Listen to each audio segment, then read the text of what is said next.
Okay, I would like to call to order the Tuesday, December 20th, 2022 regular town council meeting at 6:30 p.m. Can I get a roll call? Councilmember Casissa. Here. Councilmember Ravazio. Here. Councilmember Thomas. Here.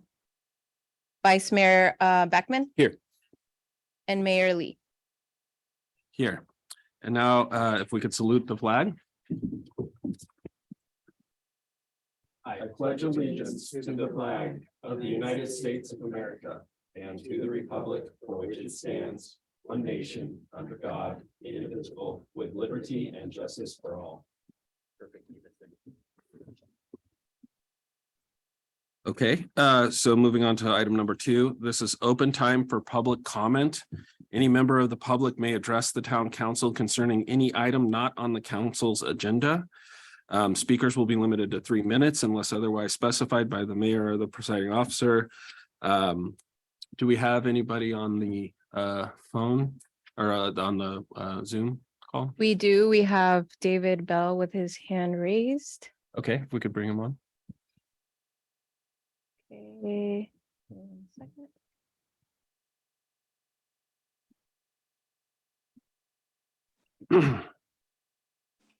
Hello. Hi, David.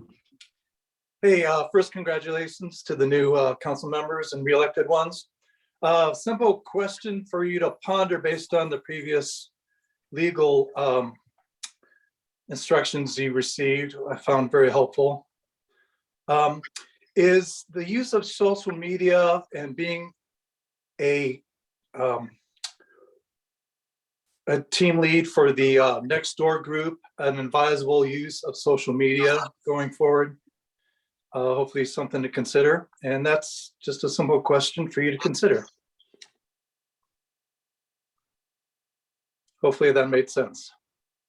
Okay, is that the end of your question? Yes. Okay, Steph, do you want to address that now, or would you like to give that some time? The question, I'm not sure what a team lead is. My understanding is the question, he was attending the earlier meeting, the special meeting we had.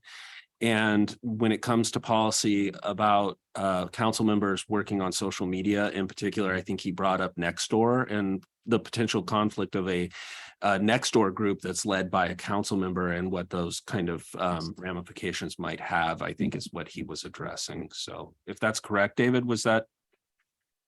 That is correct. You stated it better than I.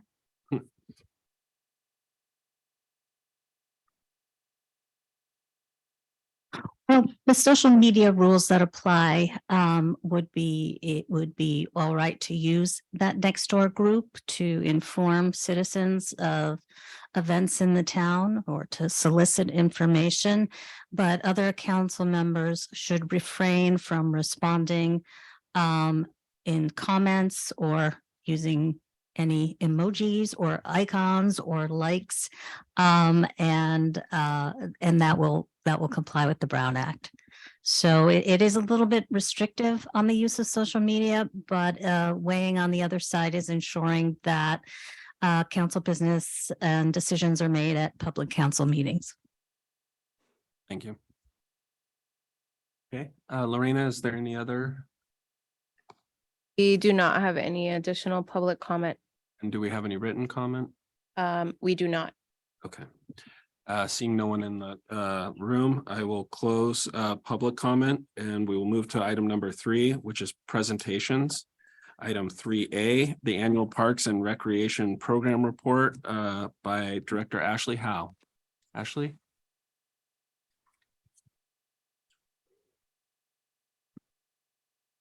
Thank you for the opportunity to present our annual programming summary for 2022. And Rebecca's going to queue up our presentation.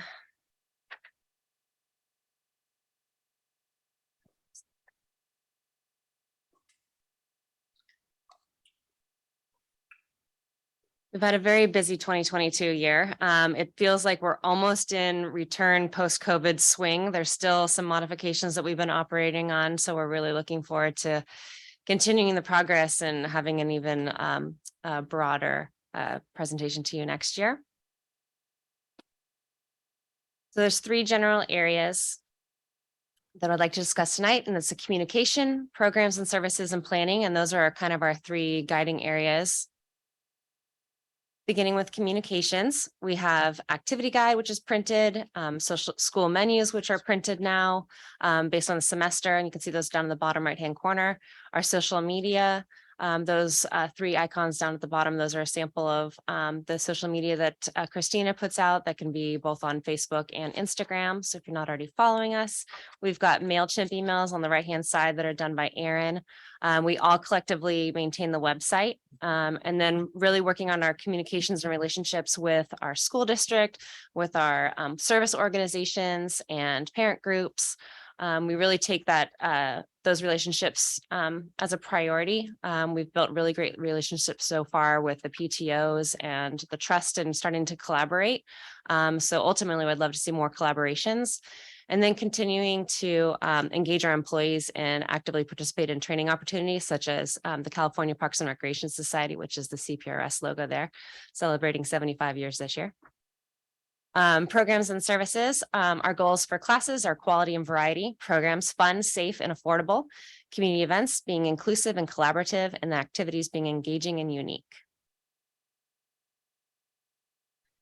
And then programs and services. So again, the quality and variety, the locations that we were able to operate out of after school enrichment were at Neil Cummins and the Cove. The youth, we had community center, dance room, Neil Cummins, and town park areas. Adults, we utilized community center, dance room, and town park areas. And active older adults and seniors, most of those classes were operated through the community center. And a little summary of some of the contract classes. So if we look at the variety, meaning the types of classes. So if we have a number of kids tennis classes, it's going to be kids tennis classes, and that's going to be the variety. So for youth in spring, we offered 33 different types, and we had participation of 938. Summer, so that's just the classes, not the summer contracted camps, and our contract camps. So our summer day camp or our soccer camps. So it's just classes. So usually it's Friday or Saturday classes. Those are 3 different types, and we had 80 participation. In fall, we were up to 32 different types and 644, with the total for 2022 of just contracted classes for youth, 68 types, over a population, or serving participation of more than 1,662. And again, in adults, you can see that range. Our total was 27 different types of classes for the year, and participation was 1,276. And then our active older adults are our seniors. Collectively for the year, we offered 17 different types of classes, and we had participation of 1,198.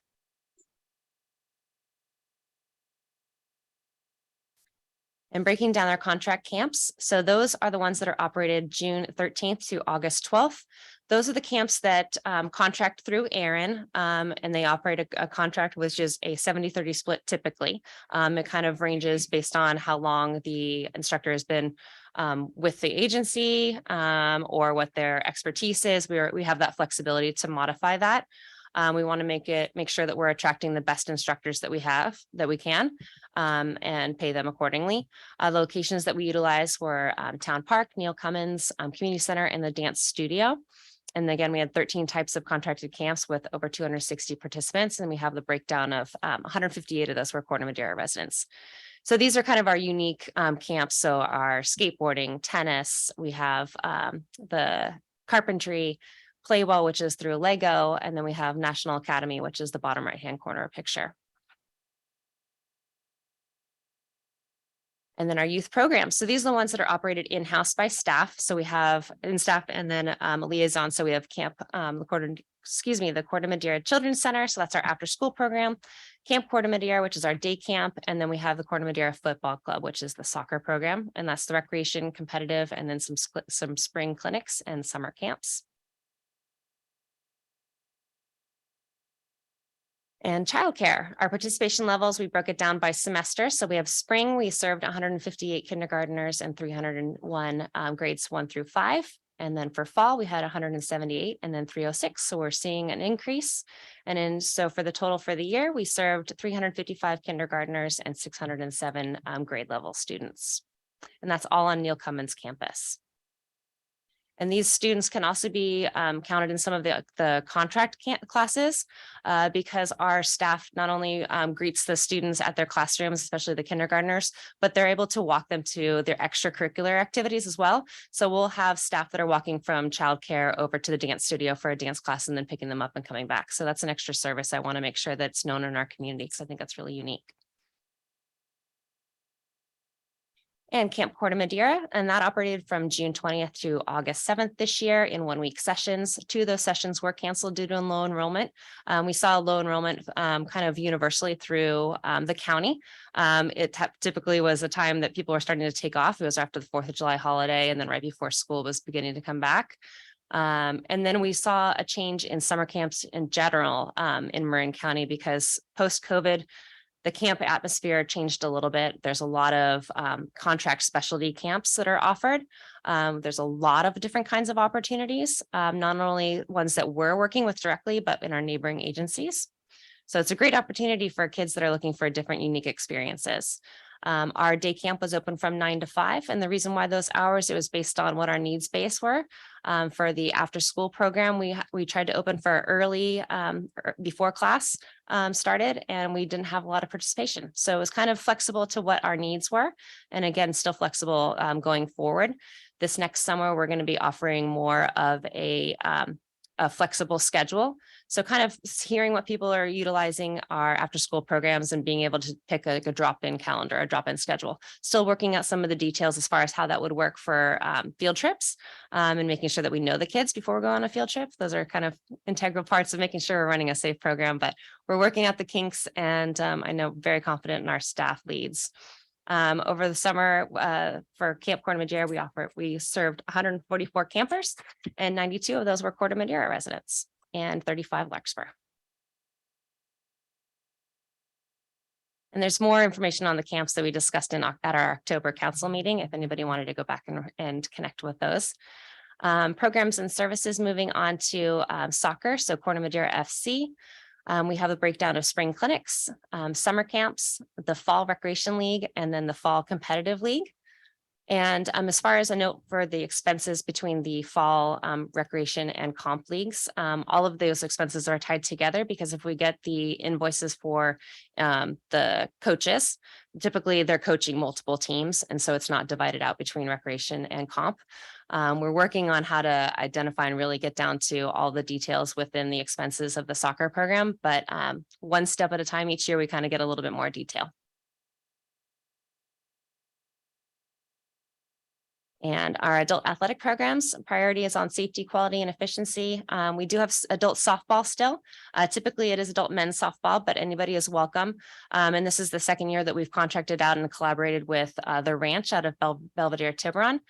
They're running a lot of the leagues for Santa Fe, and then they've supported us as well. They've got a great network and a great system that's all online. And although some of our participants were a little reluctant to go online, they really appreciate it because they've appreciated Maureen from the ranch being able to post stats. So they're getting more of that instant gratification. So it's a good relationship so far. And just a note on the team on the bottom, it's the Mill Valley Blues, but it's just the name of the team. So they could still be Corte Madera residents. And then tennis and pickleball annual court keys. We sold 238, 181 of those were residents and only 49 were non-residents, just as a reference if you hear questions about how many non-residents have keys. And then here's a little breakdown. I also included the contract classes here, the same image from the active adult and seniors. So again, you get to see the types of classes and then the participation, and there's a little sampling of a week at a glance. We've got some of the chair yoga, we've got the tap dancing, and we've got the seniors and balance, very popular classes. And then programming and services for adults with developmental disabilities. Again, this is our Rec Inc. program. That's a breakdown of their third Friday dance, basketball for winners, party night, sports night, Lions Club, the movie and mall nights, and then their annual events. And they're super excited this year. They've had the Halloween dance in person, and then they recently just had their holiday in person, and they had over 140 people attend their holiday dance. That has Santa, obviously. We have the picture of him. And 88 of those were actually adults with developmental disabilities. The rest of them were all volunteers from our community that come with their families. A lot of them are teens from Redwood or Marin Catholic, and they just love to come and participate. So again, it's our volunteer opportunity. And then a summary of our community events this year, again, focusing on inclusive and collaborative. We had our Twin Cities Egg Hunt, outdoor family dance party. We had a plein air painting event connected with the outdoor family dance party. We supported the 4th of July with the activities for the kids. We did 2 movie and music nights in the park. We had the big band dances that resumed in May. They only take August off. We had the pumpkin carving dance night, family roundup dance, Thanksgiving Day turkey trot. We supported the local community group for that, art receptions, and the gingerbread house workshop. And then activities, again, focusing on engaging and unique. We had the community ofrenda, a giving tree, which leaves a gratitude, 1 warm coat drive, letters to Santa, and then the holiday home decorating contest that should be announced soon. And then ongoing events or activities with our art exhibitions and receptions. And we were really happy to collaborate with the Lions Club for the reception events because they run the bar and it's great to have the refreshments. And then we collaborated with the band that plays monthly, and we had a trio that was at the closing. It's a really nice way to kind of bring everybody together. And then the big band dances, which are typically monthly. And then going forward with our planning, focusing on the town park restroom project, master plan project, agreements and collaborations, continuing to improve those policies and procedures, continue to go through some of our outdated policies and procedures, and just improving efficiency and the ability for people to complete things online, like the special event application that definitely needs some support, creating some templates that help people with closures for Menke Park as we're seeing more and more requests for utilizing that facility as an event space. And then emergency planning with the county, and then continuing to staff. It's an ongoing process to staff and recruit for part-time positions. And we're just making sure that we're there, and we're continuing to make sure that we have the staff to support the programs and services that we're providing. And then thank you to our recreation team. To me, it's strength in numbers. Each of us contributes different strengths and interests to collectively produce unique classes, programs, activities, and events. We strive to provide excellent customer service and enjoy creating relationships with members of our community. And just thank you to my staff for choosing to be a part of our team every day and coming to work.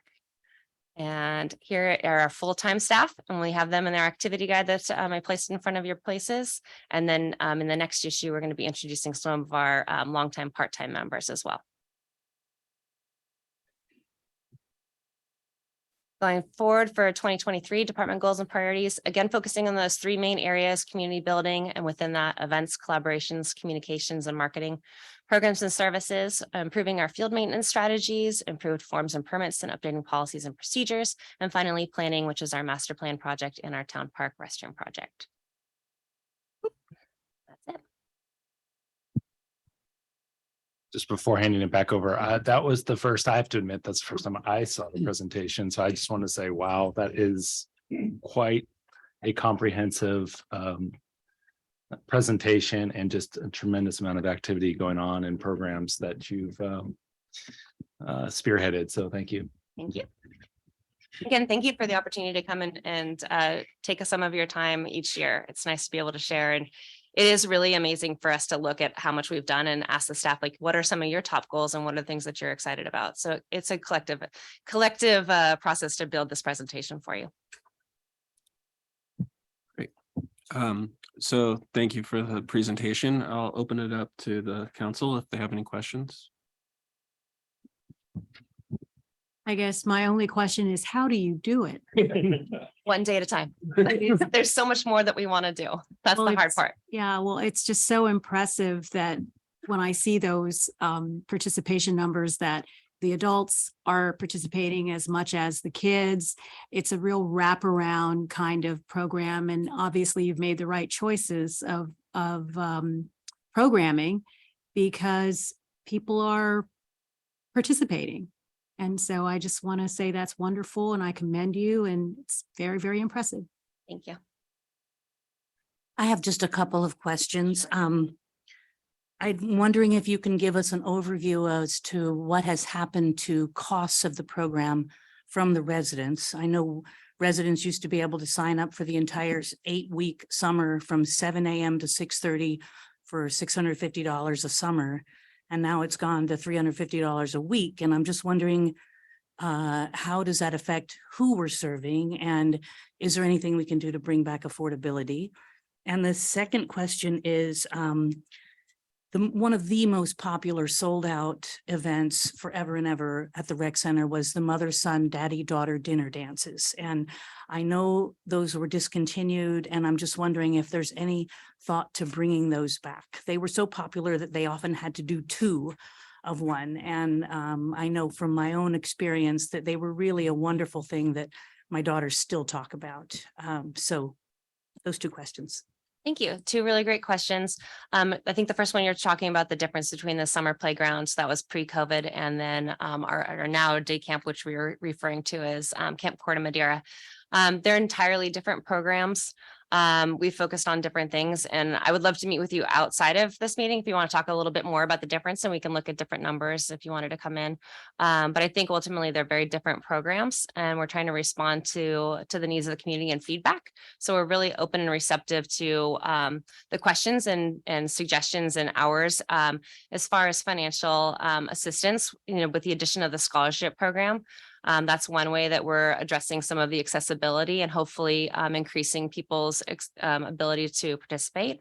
Also just referencing that we did have a relationship with the school district. And so we did provide them a grant that was up to $30,000. I think we used 25 and change $1,000 this year. And what we did with that is that we actually partnered with them to provide full day care for children that are attending the summer school. So they attended the summer school in the first half of the day, and then they were able to come to us in the second half of the day. And staff really liked that opportunity because they saw that it was a lot of students that they wouldn't have normally gotten to participate in the program.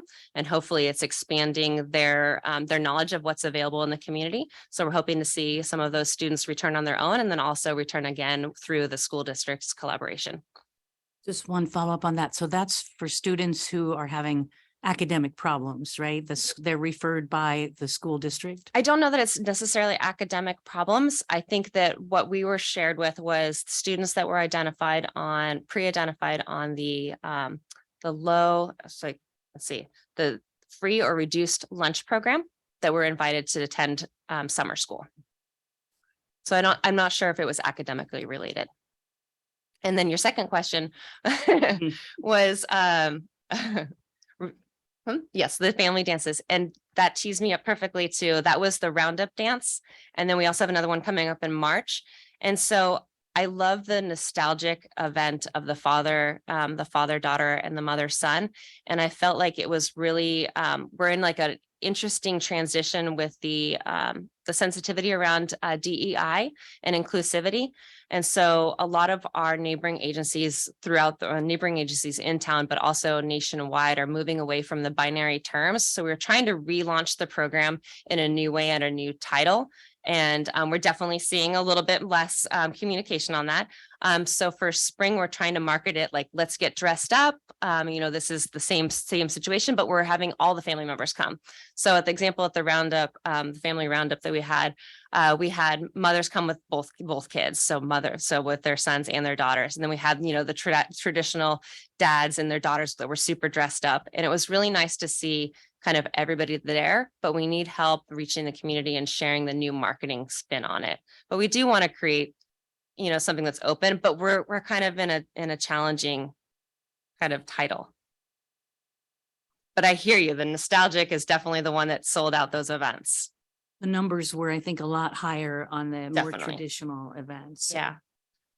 So council's direction, which way you'd like to go? I mean, I know I hear, the strong ties to the nostalgic events. But are you comfortable with giving us the direction to move forward with that? Or should we stay with something that's more non-binary or see how this next one goes and try to increase the marketing? Let's take that up during the discussion period. Fred, did you have any questions?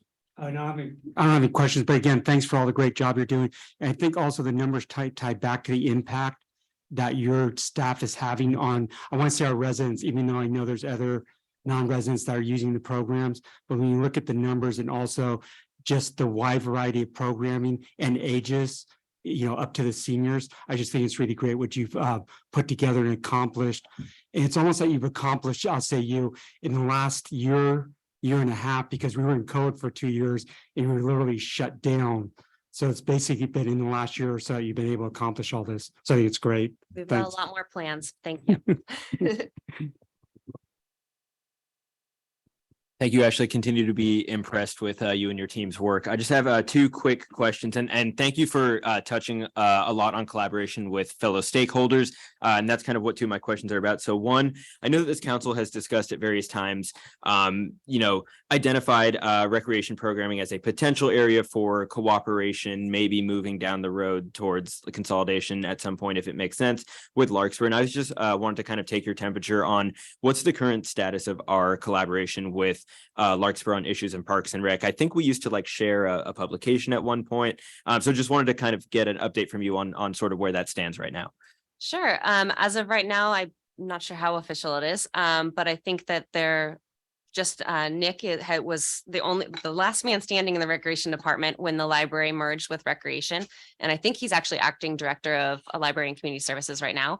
But we are collaborating with the egg hunt again this year. So we did for Twin Cities Egg Hunt this last year in 2022. And then in 2023, we're going to collectively host one over the Friday night flashlight tag at Piper Park, and then move the traditional one back over on Saturday to Town Park, a little bit bigger space. So we're constantly looking for different ways to collaborate with Larkspur.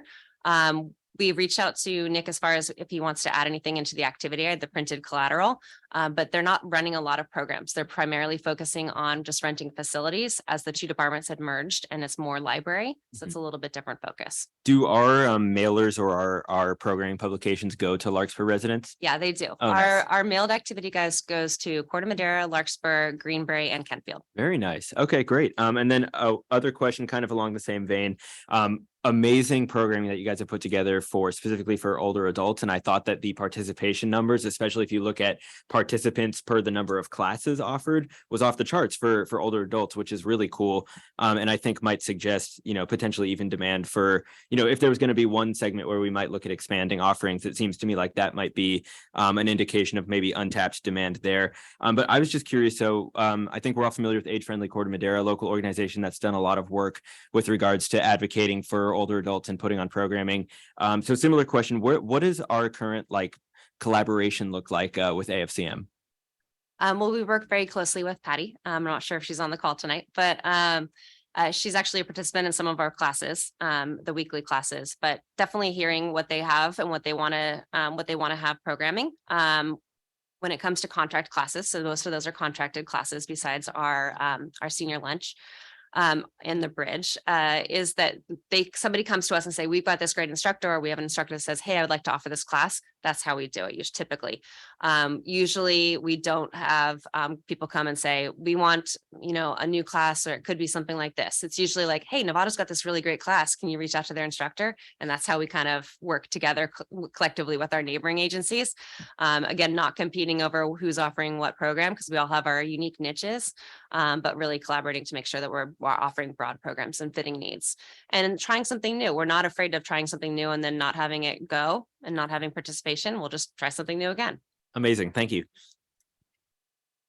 I'm sorry, just tag along that. I think a couple months ago, I'd set up a meeting with Ashley, Carla Condom, who's running Intergeneration, and also Patty, to kind of bridge them together and see if there's any needs on either side and how they could collaborate together. Amazing. So, and plus it was more of meet and greet also, because I think Ashley, I think you may have met Patty, but I don't think you met Carla before. So again, it's trying to build those bonds. Beautiful. Thank you. Actually, so you spoke to us earlier this year about, and specifically talked a lot about scholarships and discount programs. Could you elaborate a little bit more about the progress after that conversation and where Parks and Rec is with those programs and how they're being utilized and how we see them moving forward into 2023? I didn't see too much on the. Yeah, I didn't highlight the scholarship. I do have a printout if you wanted to run out of how many scholarships were. Whatever you granted feel like this year. speaking to about it, but it just addressing it a little bit more, just because it was so recent and you can say we're still in the progress of it. But. Yeah, I think that, so Tim Barry in our department, he is taking the lead on the scholarship program. So he's the administrator and the receiver of requests. And I know that he has received a couple of requests already. I don't have any data to share. But I know that he's communicated with the school district and made that available. And kind of going from there. And he sent it to Julie at the chamber as well. And just on that, I think it's something moving forward as well. I think one of the things coming out of the October meeting was that we would come back during the budgeting process, talk specifically about how much the town council wanted to allocate towards the scholarship program. In addition to in donations. addition to donations, and in addition also to the Larkspur Corte Madera School program that I think was also, we heard from the council back in October that that was something that the council wanted to continue as well. So we will have further discussions about how to support that program financially moving forward. Excellent, thank you. Okay, so with that, I'll close comment for the or questions for the council and open it up to public comment. Is there any public comment on the Zoom? With their hands? We do not have any hands raised at this time, and we didn't receive any emailed public comment on this item. Okay, and not seeing anyone in the public in the room, I will close public comment and bring it back to the dais for discussion. Mayor, I believe it was just a presentation. It's just a so- presentation. Okay, but I did table one thing thinking that we would want to discuss it and allow everyone to get their questions through. So if we want to address that topic again, because it was a question that came from staff to the council. Well, I'd be happy to take you up on your offer to sit down and talk about it. I'm just very concerned about the price increases for families that are taxed, and not everybody wants to apply for a scholarship. But if there's a way to accommodate the lower income families so that they're not having to pay $350 a week for shorter hours when they previously could buy the whole summer for $650. So maybe it's expanding the school program to accommodate more of the kids who just need a basic summer program, not the more advanced specialty camps, which I love. I know we're trying to say we got to do it all, but I'm hoping that we really focus on serving the people who need us as much as we're focusing on serving the ones who enjoy us. Right. So also the other question that she had brought back to council to kind of address was based on current diversity needs, the rebranding basically has created a situation where maybe the advertisement is not getting as much enrollment, and she was looking for kind of maybe if the council wanted to address that at this time, or if we want to at least think about it. To me, if it gets outside of what we currently are comfortable with as a town, then it could become a private event with constituents that basically feel certain ways about those topics, but basically as a town, that's a broader policy discussion, right? But like at this time, the town has chosen to take gender out of the. I'm sorry. I would point to Amy and Adam. I don't know if we should be getting into how much of a detailed discussion we should be getting into, because it's a presentation. I'll leave it up to you two. Any informal comments, I think that's okay, but there's no action going to be. No, there's no taken. action. I mean, But it's any just kind informal of comments would be helpful to an hear. issue that they're currently working through, Yeah. and that's how we feel as It's fine if it's a. It's a complicated one. yeah, it's complicated. So we wouldn't like to address As long it. as we- Basically, I yeah. think it has its place, and it's been well vetted. It just has complexities that need some time to figure out how to work within the new I think- branding strategy. Is that what I'm hearing? No, I know. I think it's just more if you were comfortable with the way that. I'm speaking for you now, Ashley, but if you were comfortable with the way we're going about and Ashley's going about handling sort of the difficult sort of challenge with branding it, then nods are fine. If was some specific comment. I don't seek that to put that on a future agenda. Right. I don't think we're going to, but Okay. okay. All right. So thank you for the presentation, and we'll close item number 3. So with that, we'll move to item number 4, which is the consent calendar. The purpose of the consent calendar is to group items together which are routine or have been discussed previously and do not require further discussion. They will be approved with a single motion. Any member of the town council, town staff, or the public may request removal of an item for discussion. And rescheduling of the items will be at the discretion of the mayor or town council. So would anyone on the council, staff, or the public want to pull an item? Okay, seeing none, I'm looking for a motion to approve Well, we have to take public comment. Okay. correct. so- And we don't have any emailed public comment or hands raised at this time.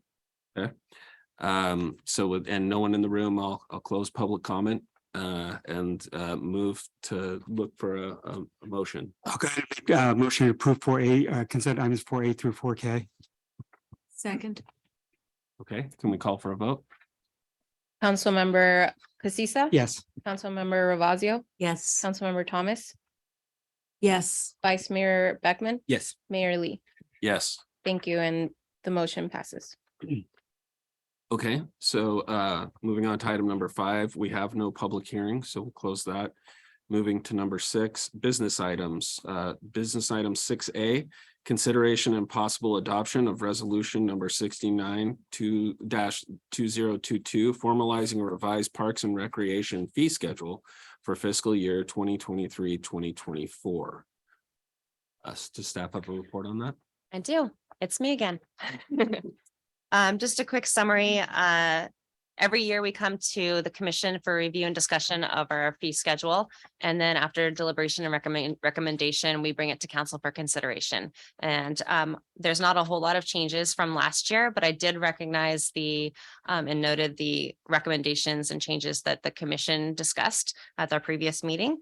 And you see, going into discussion is that we've got the proposed Parks and Recreation fee schedule in attachment 2, and then the draft resolution in attachment 1 for your reference. In areas of discussion, there were really no changes until we reached recommendations for programming, and staff recommended the Corte Madera Football Club's Fall Recreation Soccer League fees. So that would be a new addition to our fee schedule. Staff evaluated the rates and comparative programs in attachment 3 and recommended the following recreation league fees. And so that was based on grades K through 4 and grades 5 through 12, which we named MISA. And then staff notes that providing residents a discounted rate is consistent with industry standards as local taxpayers.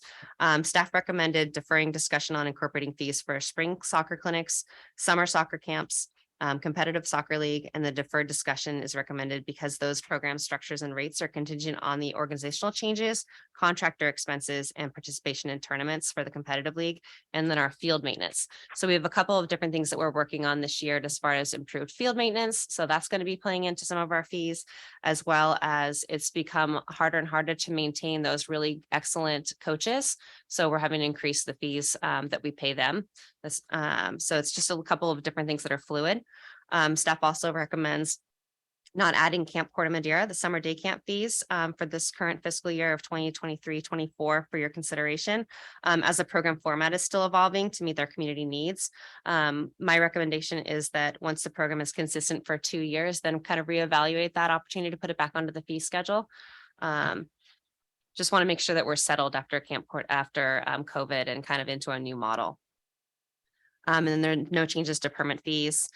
Just a reference as we have this conversation is that section 4 of the resolution references that town sponsors programs, town civic organizations, and the Larkspur Corte Madera School District are permitted to use the town's parks and recreation facilities at no cost, and there's no recommended change to that. Section 5 of the resolution refers to the discount use of the Parks and Recreation Department programs and facilities by employees of the town, Central Marin Police Authority, and Central Marin Fire. Staff recommends no change and supports offering employees the benefited rate of the rate minus 25%. Staff recommends revisiting the staff benefit of a discounted rate for the department's summer camp in the future once that program is established and the fees returned to the fee schedule. A note here that the commission discussed including employees of the Larkspur Corte Madera School District among the employee groups identified in this section. And commissioners noted that the school district employees provided valuable support and service to our community and requested that staff include full-time employees of the district and the employee groups to receive 25% discount of the Parks and Recreation programs and facilities. And staff prepared the following revisions to include and incorporate in the draft resolution in attachment A. Attachment 1 and exhibit A. Commissioner discussion included the evaluation of the use of discounted by employee groups identified in section 5 and the potential financial impact of the benefit. And if it's reasonable for the commission to consider extending the benefit to part-time school district employees in the future. So really the commission recommends to council for consideration, including full-time employees of the school district in our employee groups identified in section 5. And then staff plans to track the uses of those benefits for this next year and have discussion at their next commission meeting next fall, winter, and then bring that information to you as well to see whether it's feasible to move forward and offer it to part-time employees of the district as well. And then I included the red line version, which would extend the section 5. There's no suggested revisions to section 6 or 7. And then during the fee schedule discussions in October of 2021 and December of 2021 commission meetings and our February 2nd, 2022 council meeting, staff noted the following fee topics may be included in future fee schedules. That was Corte Madera Football Club Soccer, which we had proposed the recreation league, tennis court rental fees, basketball court rental fees, and advertising in the printed Parks and Recreation activity guide. And then regarding the fee for tennis court and basketball court rental, staff recommends not incorporating those court fees at this time. Minimal requests have been made to rent either amenity, and staff recommends not making those facilities reservable in order to maximize the accessibility of spontaneous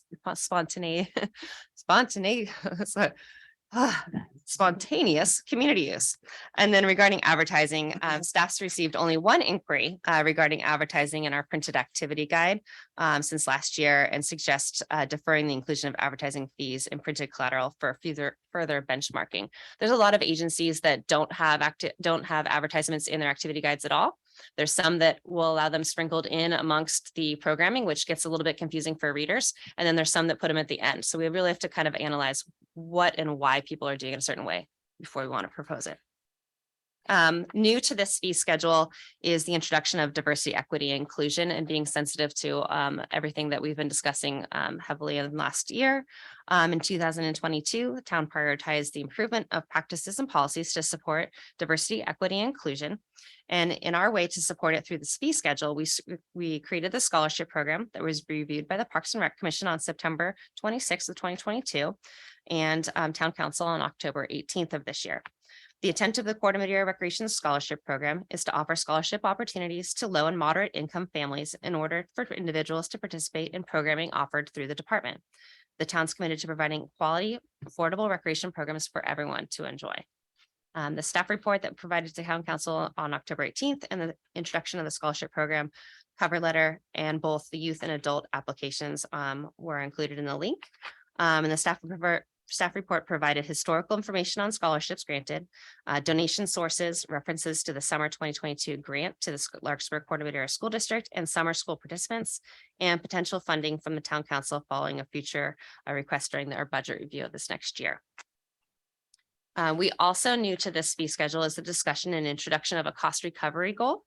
And at the October 18th council meeting, council briefly discussed the former Parks and Recreation Department philosophy of breaking even and requested that the commission have a discussion at a future meeting to determine philosophy in relation to equity and ensuring that programs and services remain affordable. The commission briefly discussed the request at their November 7th meeting, and the executive advisory committee consisted of the mayor, chair, and vice chair, met to further clarify that request. And following the meeting of the executive advisory committee, staff created a summary of the Parks and Rec Department review and expenses with cost recovery statuses from 2017 to 2022, which you can see in attachment 4. And then focusing on that cost recovery percentage, the departments ranged from 41.3% in fiscal year 2017-18 to 87.5% in fiscal year 2021 to 2022. And an informal poll of our neighboring agencies, which included Marinwood Community Service District, the City of Mill Valley, City of Novato, City of Town of San Anselmo, and City of Santa Fe, found that none of the agencies had a defined cost recovery goal, which we were a little bit surprised by. Two of the agencies mentioned that they anticipate setting a goal in the future. Mill Valley volunteered that their average cost recovery is about 75%, and Marinwood recovers roughly an average of 80% for just their recreation. Based on that research of our neighboring agencies and evaluation of our summary of the Parks and Recreation Department revenue and expenses and cost recovery since 2017, staff recommends that the commission and council consider to we recommended to the commission to consider setting that goal of no more than 80% cost recovery. But really the discussion came out of the commission that we wanted to maybe have a goal in mind, not set it, but then kind of evaluate it over the next 3 years. So we have 3 healthy years post-COVID to really see if we're going to be going up and down and make sure that we're having an average and realistic goal. As much as we all discussed that we'd like to have a goal set, we really thought that it would be more fiscally responsible to have a little bit more time post-COVID. There's no fiscal impact of Resolution 68 2022 to formalize the fee schedule. There's an undefined impact related to the addition of the full-time employees from the Larkspur Corte Madera School District and adding them to Section 5. If approved, staff would plan to evaluate the use of discounts in preparation to share data at a future meetings with Parks and Recreation Commission and Town Council. And then there's no fiscal impact associated with the staff's recommendation to include the fees for the Recreation Soccer League.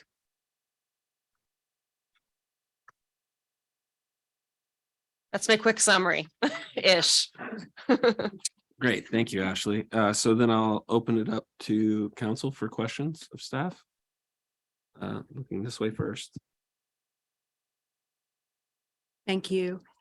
So with the idea of the cost recovery, is the general idea that there's an inverse relationship between the revenues and the recovery? Because if revenues go up and you recover less, a lower percentage, you're still bringing in more money. Or what is the, what's going to be what's generally the philosophy of making that determination, or is there one? Can you rephrase your question? I'm not. What she's saying is if you set an 80% target of $1 million versus an 80% target of 500, you're talking about a lot of different things. And it ties into the same question I had, is basically percentages are horrible devices to basically measure any kind of metric, except for, really hard to define bell curves, right?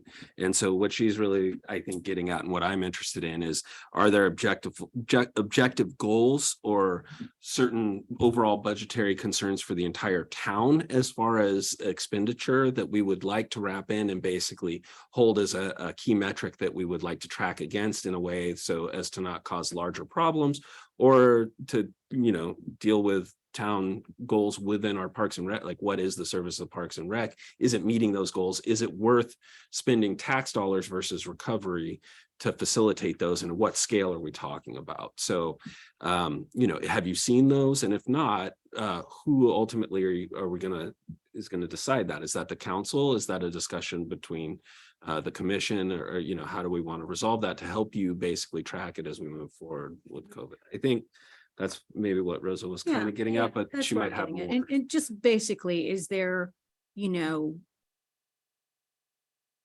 there any data out there, or any, sort of guiding principle? I mean, I remember hearing Bob Ravazio specifically really addressing that and wanting to make sure that we were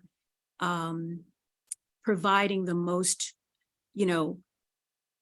the most we can for the most people. But there's also the question of, if you want to keep providing the most for the most people, you have to have a certain level of prudence. So I'm just trying to figure out what that balance is, and if we have it yet, or is that for the council to decide? I mean, I think my interpretation is that the last discussion that we had at the council level in October was really trying to redefine what our philosophy was. And so I think that's where we had the conversation, and then we started looking for the numbers. Dario was nice enough to provide us some of the cost recovery numbers since 2017 to give us an idea of where we're at, because we've never done that analysis before to even know where we are. So, which was very interesting, and I'm very curious and see how it goes for the next 3 years, and seeing whether this is going to be a trend, or whether we're just on a surge post-COVID. But I think it comes to the philosophy is generally in my experience comes from the top down. So it'd be a kind of a council discussion. And maybe that's a more thorough discussion at a later time to come up with the metrics and a philosophy for this. But really, I look for Yeah, you. Rosa, I'm sorry, just kind of put this in perspective, and a little background, because I brought this up because when I was on Park and Rec, the philosophy was always to look at breaking even. That never really happened. I'm going to throw out some numbers, though I may not be accurate on, because I'd asked Ashley to actually go back to 2017. And at one time, that there was a deficit within Park and Rec of, I think, over $400,000.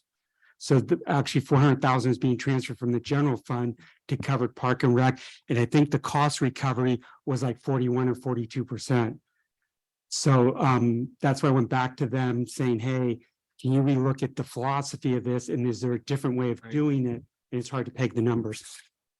Yeah, and I think there was attachment 3 has the chart from 2017, and I think it's showing, you're right, the prior year deficits, and then actually this last 21-22, there was a more revenue came in than expenses. But I think to the point, as more expenses, well, you can look at it two ways, but certainly there, as you offer the more program, I think part of that is showing back to the presentation just how many more offerings there are. Expenses do go up. You need to staff those things. You need to, there's contracted programs out there as well, but it's bringing in, again, the relatively same amount, and actually this last year a little bit more revenue, but again, tracking that over time, I think is what really it's the recommendation that I think we're saying is important to. All right, thank you. recognize here. Tricia. Yeah, again, 2 questions. So I wasn't ever aware that the employees of the town got free programs from the rec center. So I'm just wondering, does that include the contract camps? I mean, the more expensive weekly programs? And if you can give an idea of sort of what the participation numbers were for 2022 and what is the cost of this accommodation specifically. And then my other question relates to the elimination of the CYO program as something specific and something that is sort of more permanently ingrained, if you will, in the fee schedule. I'm concerned because hundreds of public school children participate in these programs, and they're probably the most popular middle school program we have, and gym time is essential to them. So I'm wondering if we group them in with all nonprofits, does that mean they're going to be competing with all nonprofits for gym time? And how do we assure that the community is served as best it can with that fee schedule? Sure, let me break those apart. Sorry. That's okay. You give me a lot to think about at one time. So the first question was related to what has been offered as a benefit to employees. And my understanding from reading past fee schedules was just the summer playground was free to employees. And I don't know how well utilized that was. We don't have a great tracking system going before COVID to evaluate that. So unfortunately, I don't have any metrics for you on that one. As far as the rest of the programs offered by the department and facilities, it's the cost minus 25%. For town employees too. So Yes. this is just the summer playground, the old summer playground. Yes. So how does that move forward? So right now it's not, it's just staying there as the reference so that if we have the program settled, the current program, day camp program settled, and we add it to the fee schedule, that benefit is still listed there as the previous benefit from the fee schedules for council and commission to evaluate whether that goes forward. So if the Camp Corte Madera at a future fee schedule is added back in, like summer playground was originally on there, then that be considered one of the full benefits for employees, but it's going to again be up to the commission and council to review at that time and hopefully have some metrics to evaluate with it. We don't have any data to any cost related to how many people are utilizing it from employee services. So what that cost of the department is for the 25% discount. It's my understanding off the top of my head, we probably have maybe only 5 employees that utilize that discount at this point. But with going forward with our registration system, we're trying to find a way that we can track that easily so that we can just, perform a an inquiry on that. And then the CYO programs. And then CYO, so the fee schedules for the fees in general for the 2 gyms that are owned by the school district. So that's Neil Cummins and the Hall. Those are essentially the same gym spaces. One is operated or one is managed by Corte Madera and the other one is managed by Larkspur. And our fees are to be aligned. So we can't offer different fees based on the spirit of the agreement through the school district. So whatever fees that we have, Larkspur needs to adopt as well, or vice versa. So it's a more of an in-depth conversation with them. And when we made the change, when we proposed the change last fiscal year to go with a blanket nonprofit rate, that was in line with what Larkspur had already offered. That changed the prices for CYO for, I can't remember which one, basketball or volleyball. One went down and one went up. And so they balanced out so that CYO is still a priority user. They're the majority user of the gym for us. And they actually kind of broke even a little bit in that change for fee. Okay, so there is a prioritization for these programs versus a nonprofit who came in and wanted to use the gym for meetings or whatever would take second priority too. Yeah, unofficially, we have our long-term stakeholders like CYO that submit their requests well in advance. And so they're always the first one in. And so they usually get, they get every date that they want. So as a father of 2 that do use the gym in the CYO program, it's well prioritized. I think basically because they are able to schedule them out and secure those dates, they give them the block and let them decide, and then they fill in the time in between is what it seems like, because I've seen the coaches and how they work. So. And also to note is that one of the other services that we do for CYO is that they give us their block schedule and what their practice use as well as their game use is. So that's 2 different reservations. And then they don't get billed until the end of their season. So the town is fronting them the facility and not charging them until the end. So after they've already collected any participation fees. Thank you. Okay, Fred? No, just a question for Central Marin Police and Central Marin Fire. Has that been communicated to them so they're aware of those breaks? I'm bringing that up because I know right now they're trying to recruit. Not that would be the catch-all be-all, but they're just having difficulty recruiting. It just seems like it's another piece potentially. I think that's another opportunity for our marketing. So along with the scholarship program, now that we've got a nice tool that we can advertise for not only applicants, but also for donors, that we can also advertise for our own employees. Like these are some other benefits that people might not know about. So that's on the list of increasing our communication skills. And I would just, note, obviously there was since COVID, I mean, there were a couple of years where there were not programs being offered, and we've had quite a bit of staff turnover as well. And so it occurs to me that essentially this hasn't really been well communicated to staff as a whole, and we can do a better job of doing that.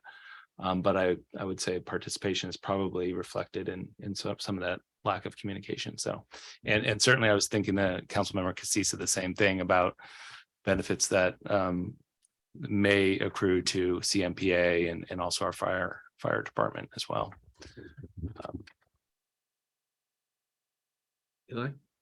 Thank you. I just wanted to ask, since you offered, could you give us a little bit of information about uptake of the scholarship program? I know we've only had it in place for like barely a month, but just curious, kind of, do you have any like early indicators as to whether it looks like it's, I mean, it totally fine if it's too early. A little too early. Okay, no worries. I'll check back. Thank you. Stay tuned. Yeah. Okay. You're gonna have to wait on that one. So this one's going to be a little going back to staff and school district and these government employees, and it's tied to something like COVID, right? And why we would want to incentivize the engagement of children within these programs to facilitate government employees to basically make sure their children are safe. Is that like previously we didn't have childcare and that type of thing, but do you and soon after those outdoor programs initiated to some degree, right? Do you think that moving forward, those kind of programs could create the security to help government employees continue to do their primary jobs or, first responder type activities as part of that. And part of the reason why the town as a whole might want to incentivize and basically go beyond cost recovery for that, because it's part of the resiliency of the town operating in those kind of conditions. Has there been a discussion? Have you seen any kind of, or do you think that that's a valid point? Do you think that that would basically help retain staff and those type of things? I mean, it's definitely depends on whether staff that you're referring to live locally to the community, or at least in the summer are going to bring their family members over to participate while they're at work. So that would be offsetting the childcare. So that's probably going to be more of an individual decision, but definitely increasing our marketing and our information out to employees as a benefit could touch on that. But it reminded me of when we first reopened for summer camp in 2020 for COVID. We opened in July, and we opened for priority for the school district employees that were coming back, and some were really cautious about coming back, and we prioritized them participation. So we actually didn't get a lot of feedback of that reaching out. They liked the idea, but I don't know if it was really utilized. But again, we had it available, and that was when we were offering the full daycare and support to school and education programs. But I think maybe that was the most related to what you've had as far as directly reaching out to them as you're providing an essential service. We have this ability here. And that was following like Mill Valley in the city of Santa Fe that reopened right away for essential service and essential employees. Okay, that's great information. Thanks. Fred, did you want to follow up on that? Yeah, I have a question for you on the 25% discount. I want to say, do you know if there's any, you're gonna love this one, material impact if we bumped that up to 50% on the budget? Do you have any, just a rough, I'm just trying to figure out if, and we have a discussion later, if we bumped it up to 50, I don't think we should go 100% anywhere close to that where it's completely free. So if we just bumped it are you up. asking basically if we want to evaluate the fee schedule currently or in the future? No, I'm just asking her if the 25%, if we bumped it up to 50%, does that have a material impact on the budget? It would, yes. Okay. So we can follow up on that during discussion if needed. So is that everyone's questions? Okay, I have none, so I'll close council questions and open it up to public questions. Is there anyone else? Okay, we don't have any emailed public comment, but just in case, let me refresh the email. We do not, and we do have one hand raised from Bob Ravazio. Let me just start the timer. And let me. Bob, you should be able to speak whenever you're ready. Hi, can you hear me? Oh, great. Hello, everyone. Bob Ravazio, Corte Madera. I just wanted to add a little historic perspective, as I can do. But regarding cost recovery on this, cost recovery was a huge issue because the town was in a really serious budget problem. And we were losing hundreds of thousands of dollars a year on park and rec, and we moved forward and said we need to get to full cost recovery as quickly as we can. And it took years to do so. But now that the town is in better financial shape and not in dire straits as we were, I would really encourage you to look at this seriously, because I think our job as a community is to provide service to as many people as we can. And that means, that we don't have complete cost recovery. And I think that's fine if we don't have complete cost recovery, because it's Parks and Rec. We're supposed to provide service to as many people as possible. And when you get to the point of evaluating that, I would encourage you to do so and not go for complete cost recovery. The final thing, since we brought up CYO, I also just wanted to bring that up because that was one of the first times I ever got involved with council. And please keep in mind that CYO is a priority, because even though it's run by St. Patrick's, 3/4 of the children in the basketball and volleyball program are from non-St. Patrick's students. They're public school students. So it is a huge service to the community. It's basically run entirely by volunteers. All the coaches were volunteers. I coached 12 different basketball teams for my daughters. So the cost to the community is really kept down. So please make sure you do whatever you can to keep that a priority for CYO as well. That's it. Thank you. And we do not have any additional hands raised at this time. Okay, so with that, I'll close public comment and bring it back to the dais for any discussion the council would like to have. Seeing no one, then I will call for Would you like a motion? Yeah, I'm motion. happy to Sorry. move resolution number 69, 2022. I'll second it. Okay, can we call for a vote? Councilmember Casissa, Yes. Councilmember Ravazio, Yes. Councilmember Thomas, Yes. Vice Mayor Beckman, Yes. and Mayor Lee. Yes. Thank you, and the motion passes. Okay, thank you. And moving on to business item 6B. This is the consideration and possible adoption of resolution number 70-2022, approving a revised town manager job description. I'm happy to take this one. I will provide the report for my own job description here, but this should be brief. And so as the council knows, this was sort of a follow-up to the town manager contract and a request by the council to come back and update the town manager job description. So I had Janet Thiessen, our human resources manager, take a look at other town manager job descriptions, Sonoma County, Marin County, and basically provide updates to the job description, which are included in your as attachments to your staff report on this item. Attachment 2 is a red line. Actually, yeah, it's a red line version that sort of shows the additions that she felt was appropriate for the duties that are now expected of the town manager and that are consistent with other job descriptions for town manager throughout the local geographies. So with that, I'm happy to take any questions that you have on this item. Okay, so I'll open it up to the council. Anybody have questions, Rosa? No, everyone's okay with it? Okay. So I'll close questions with council, open it up to the public. We do not have any emailed public comment, and I do not see any hands raised at this time. Okay, so with that, I'll close public comment and I'm looking for a motion to adopt the resolution as requested. I can second, thank you for doing this, by the way, Adam, I appreciate it. When we were negotiating your contract, I saw it was 1998. It was kind of like, okay, 24 years ago, it probably needs to be, at least reviewed at a minimum. So thanks, I appreciate you doing that. So again, I'll second the motion. Okay, great. So I'll call for a vote. Councilmember Casissa, Yes. Councilmember Ravazio, Yes. Councilmember Thomas, Yes. Vice Mayor Beckman, Yes. and Mayor Lee. Yes. Thank you. The motion passes. Okay, so moving on to item 6C under the business items. This is the discussion and possible action by the mayor to appoint council members as liaisons to standing committees and to fill vacancies on joint power authority boards and town committees for the year 2023. Rebecca?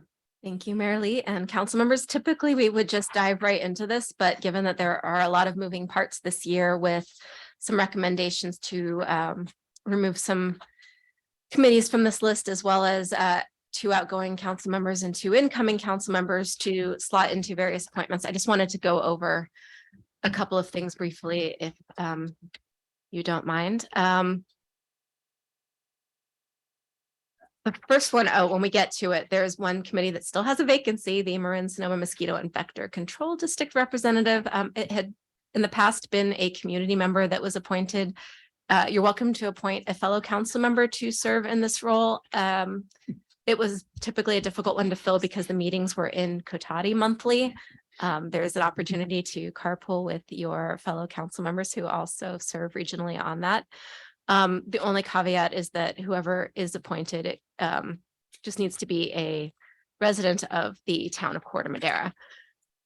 So some recommended changes to the roster is a cleanup of committees that are no longer in use or have been disbanded. The ABAG Marin Delegates Committee hasn't been in use because the the town of Corte Madera has not been a member of the Association of Bay Area Governments since 2013.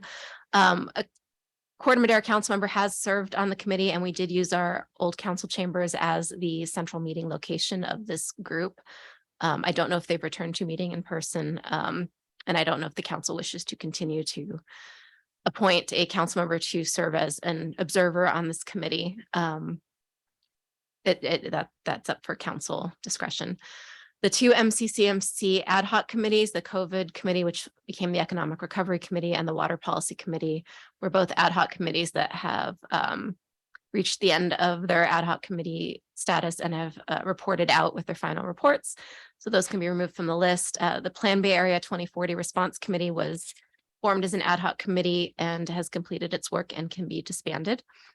And the other item that I didn't list here was one that had been carried forward for years prior to even my tenure with the town, and it is the Land Use Committee. I did try to do a deep dive into research, and as far back as my archive of council packets goes is 2006, and in December of 2006, we still appointed someone to the Land Use Committee. I know it is meant to work with the village on requested changes. I don't know when that committee came into existence. My hard drive that has about 10 years prior to 2006 wasn't working for me this week. And all of our archives are currently being digitized. So at some point in the near future, I will be able to tell you when that committee began existence, when I can word search our archive of minutes, which I'm really looking forward to being able to do. But right now, I don't know. And I have heard for years from council members appointed to this committee that they haven't met, that it's sort of a placeholder in case it does become used. So I would be comfortable recommending that one to also be removed. Or Yeah. pending further I can research. speak to a little bit about my experience being on it and what I heard about it, which, isn't in the documents, but ultimately I think as a council, we can discuss what I think its role is and why I don't think it's appropriate, given the evolution of government in the last few years related to land use policy. And maybe those duties could be done somewhere else, but yeah.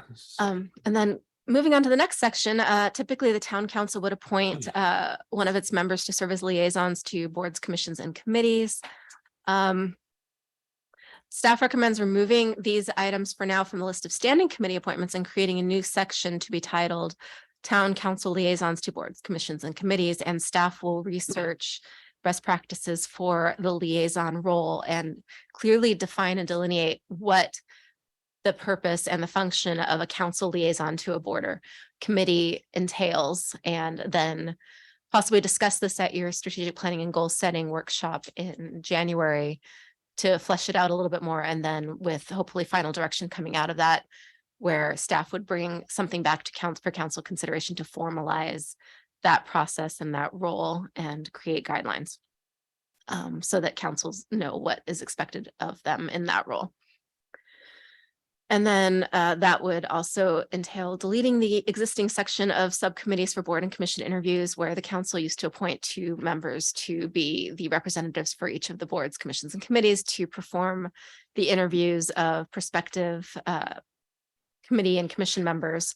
And then those subcommittees would report back to council with their recommendations, and the council would ratify those decisions, effectively making the appointments each year to all of the town's various boards, commissions, and committees. But last spring, council brought back the interviews before the full town council. And I had worked with the mayor at that point on ways to update our website to reflect that going forward, so that any applicants, when we open the application window in the spring, would know what to expect.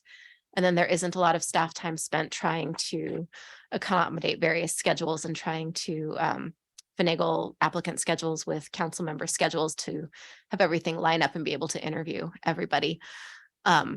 Prospective applicants would just know that should they wish to apply, they would be invited to attend an interview on specified town council meeting dates for the hour or so preceding that evening's council meeting. So it would be set, it would have that information to put into their calendars, and there would be no scheduling conflicts.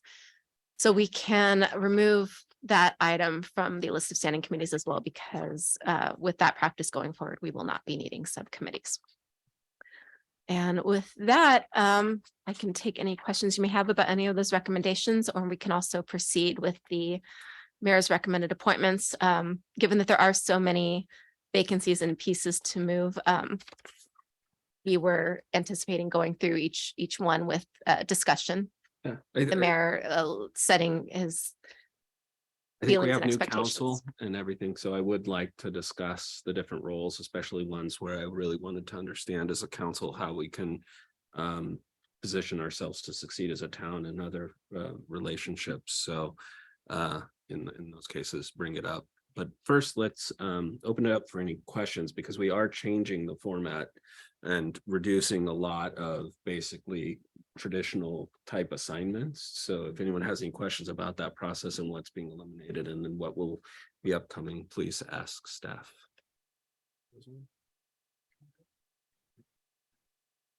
When you say you're eliminating traditional, you're just talking about taking away some of these committees, the committees that are have a strike through?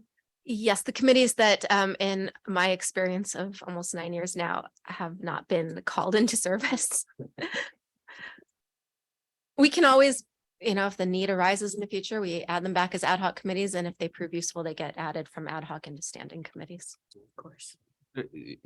My opinion is that we should get a schedule and an understanded expectation of what each one of these committees do before we assign a name to it, just from a respect of the council members. It had created stress in council in the past because they weren't able to actually achieve the thing that they've been assigned to do. And there's a guilt of service that shouldn't be applied because the actual committee wasn't meeting. So it's to kind of clean that up and set those goals. And also in talking with the mayor, each assignment comes with a certain expectation of time commitment. And so we really need to make sure that is spread more evenly, because we have had situations where some council members had a lot of time commitments that they were not expecting because they did not fully understand what that appointment entailed. So we need to make sure that we spread that evenly to avoid overloading any individual council member. Thank you. any other questions, Rosa? I guess the only question is does the process go? Are we assigned, or do we volunteer? Or... Yeah, so I have based on previous relationships with some of the council and put names forward, but ultimately they're all up for discussion. Whether people would like to petition to be on there. Ultimately, the goal is that we all agree and have to vote to approve the entire list. But as the mayor, I assigned them initially. And then there are some that are vacant because I'm less familiar with everyone's needs and time commitments right now. So I wanted people to volunteer or at least discuss why they might be appropriate for that position. Yes, ma'am. Actually, Mayor Lee, the mayor's appointment of the deciding of the appointments is the final decision, and we don't typically take a vote on this unless no you vote. would be. I thought council had to approve it. Okay, fine. So I will listen to everyone, and then when we come to a agreement, I will formalize the process. Okay. Sounds fair. So I wanted to we'll start with the Joint Power Authority boards. So Central Marin Fire Authority, I was going to step in as mayor for both the Marin Police and Marin Fire. I haven't yet to have this experience, and I think as mayor, it would be a good role to come into and gain those experiences. This is still my first 4-year stint as a council member. So with that, Beckman, I nominated to stay on the Marin Fire Authority with Casisa as the alternative, and Fred Casisa on the Marin Police with Beckman as the alternate. And traditionally, the way it was told to me is they're looking for mature experience on those. And so that's what led to those decisions. The Central Marin Sanitation Agency, I didn't want to change. Eli Beckman's been doing a great job. Casisa as the alternate. the Community Development Block Grant and Home. Rosa, I nominated you. The councilwoman that just left was appointed, and I had been the alternative on that. And I think it does meet and it does have purpose. And I think it's a good way to start interacting at the county level. So that's why. And then Fred Casisa as the because of his experience with other county projects and stuff. Perfect. Marin Clean Energy. I was going to do Eli Beckman with Patricia Ravasio as the alternate because of your interest in energy. The Marin Wildfire Prevention Authority, JPA, Fred Casisa. And then I have a vacancy for the alternate. So would there be anybody that would be interested? I know that in the past, Bob Ravasio was instrumental in that and had a lot of reports and was really enthusiastic about its development. So if someone would like to put their name forward to be an alternate on that, I'm open. Or if multiple people would like to discuss why they think that. Maybe we should hear your whole list. All right. Okay. Yeah. So we'll hold on to that. Or I'll just assign someone. The Ross Valley Paramedic Authority, Casisa is the prime, and Rosa would be the alternate. Yes, sir. You may just want to clarify what the alternate position is. So Yeah, people have so- an understanding on the time So constraint. So as the alternate, you do not need to attend the meeting unless the primary is unable, and they will come to you and ask for you to fill in and represent on the board in those moments. So it isn't really requiring any time unless, and even if the prime is unable to attend and you are also not able to attend, you can go without representation. So, Okay. but it's the reports and the expectation is the prime. Primary guess. Yeah. Okay. Okay, so for the Transportation Authority of Marin, I would like to put Pat Ravasio as the primary and Eli Beckman as the alternate. And as I step out of that position for the fire and police, I think Patricia Ravasio can be very instrumental in achieving transportation goals for the town. So then moving to standing committees. So that's all for the Joint Power Authority boards. Standing committees. The first one is the age-friendly Corte Madera with Fred Casisa as the prime and Rosa Thomas as the alternate. The Corte Madera Chamber of Commerce ex officio director, I nominate myself with Eli Beckman as the alternate. The Coalition Connection, that's Rosa Thomas as the prime. Sorry. Okay. I'm trying to find, where is that one? I think that's, They actually just renamed themselves. They are the Marin Healthy Youth Partnerships, formerly the Coalition Connection, and formerly to that, the Twin Cities Coalition for Healthy Youth. They've grown in recent years from a countywide coalition that actually was started in Corte Madera and Larkspur. So I reached out to their director, and they would love to have council representation going forward to help bring the youth in. great. In partnership with the town Excellent. Yeah, I governments. had that one marked. I just wasn't recognizing the name. at the Awesome. time. And Fred Casisa is the alternate. So the Land Use Committee, are we tabling that, and could we? Oh, Yeah. you skipped Disaster Council, which Oh, is also Disaster known Council. as the I'm sorry, it's the Twin Cities Disaster disaster preparedness. I already sit on that, by the way. Yeah, so that's, I'm gonna keep you there. And Eli Beckman is the alternate. I'll skip the Land Use Committee until it's determined what it is, and maybe we can revisit it with the liaison, as there is no standing meeting for it. I don't think it's imperative we mess with it. Larkspur Corte Madera School District Liaison, I nominate myself, Patricia Ravasio, as the alternate. Larkspur Corte Madera School District Financial Advisory Committee, Fred Casisa as the prime, myself as the alternate. The League of California Cities North Bay Division, Eli Beckman as the prime, and I had Casisa or Fred or Rosa as the alternate, and I if either you have interest. We're pointing at each other. Yeah. So ultimately, I would say that as far as time commitment, this is more about personal enrichment and your engagement at a larger level. There isn't a lot of expectation, and Eli. Maybe Vice Mayor Beckman can. speak Yeah, to- Eli's done a great job of Yeah. utilizing it too.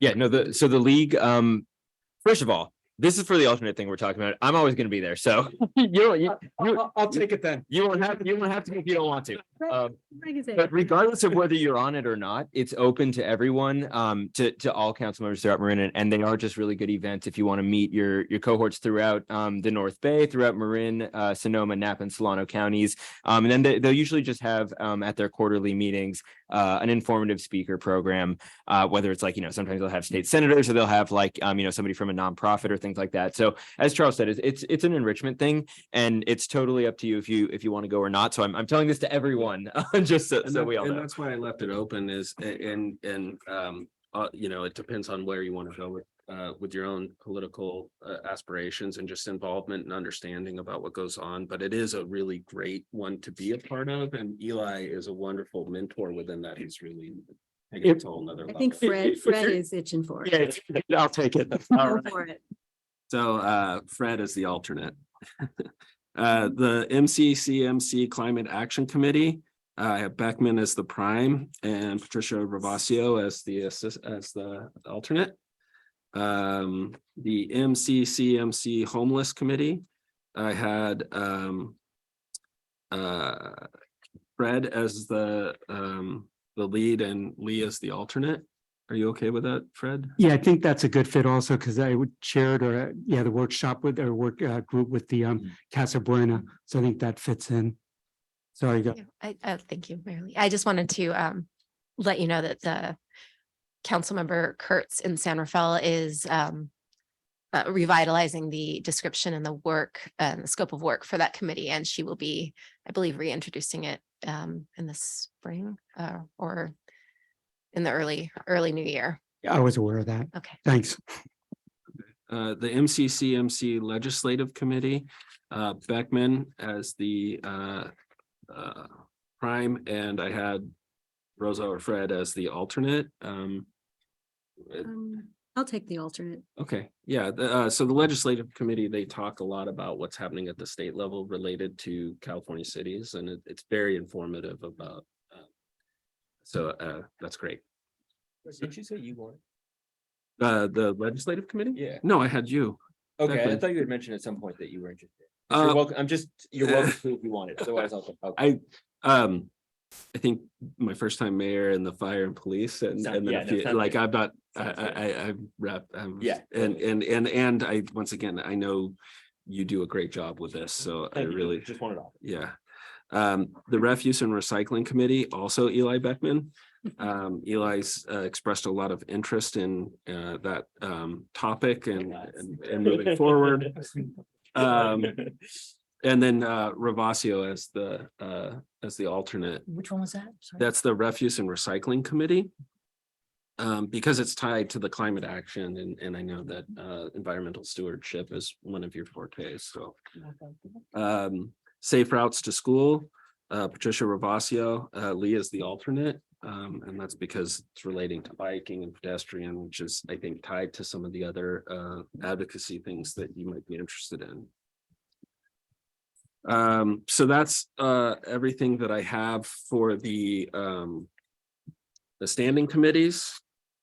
Then there's ad hoc committees. So there's the Finance and Audit Ad Hoc Committee. I don't know that I make appointments to this, but currently the appointee is Fred Casisa, and then Town Manager Adam Wolf, Finance Director Daria Carrillo, and 4 members of the public who are James Andrew, Annette Desano, Larry Reed, and Carl Spursman. And I believe that I would keep it the same even if I was to nominate someone just because of Fred's experience. Then we have the committees to which the town council has appointed either town staff or members of the community.